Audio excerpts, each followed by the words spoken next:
Breaking Jaitpur में ABVP का विरोध, जीसीएएस पोर्टल की कमियों के खिलाफ क्लास। एबीवीपी ने जैतपुर में मामलतदार को एक पिटीशन दी।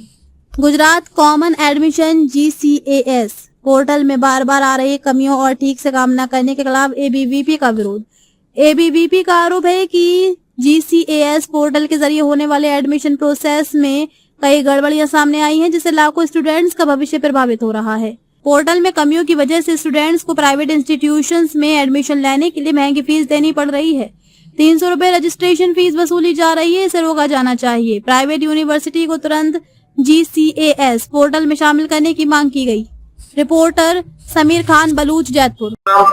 नमस्ते, दर्शन बुआ, अखिल भारतीय विद्यार्थी परिषद રાજકોટ જિલ્લા સચિવ તરીકેની જવાબદારી।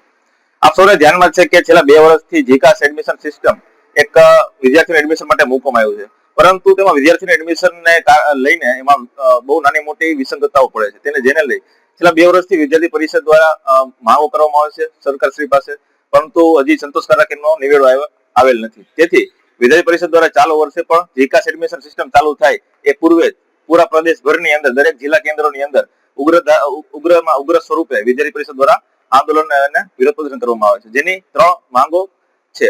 પહેલી માંગ છે કે પ્રાઇવેટ યુનિવર્સિટીઓ જે છે જે જીકાસની અંદર કોઈ પણ એનો સમાવેશ કરવામાં આવતો નથી, તો વિદ્યાર્થી પરિષદની માંગ છે કે દરેકે દરેક પ્રાઇવેટ યુનિવર્સિટીઓને જીકાસની અંદર સમાવેશ કરવામાં આવે, ખાલી એના એડમિશન માટે નહીં પણ પરંતુ પૂરેપૂરી પ્રક્રિયા દરમિયાન પ્રાઇવેટ યુનિવર્સિટીઓ આ જીકાસની અંદર સમાવેશ કરવામાં આવે। સાથે 300 ફી વિદ્યાર્થી પાસે ઉઘરાવવામાં આવે છે।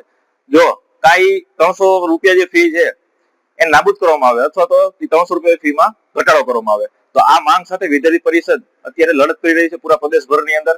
અને અમને એવો ખાસ એવો આગ્રહ છે કે સરકારશ્રી પણ આને ગંભીરતાથી નોંધ લઈ અને વહેલામાં વહેલી તકે આનો નિવેડો આવશે। આભાર।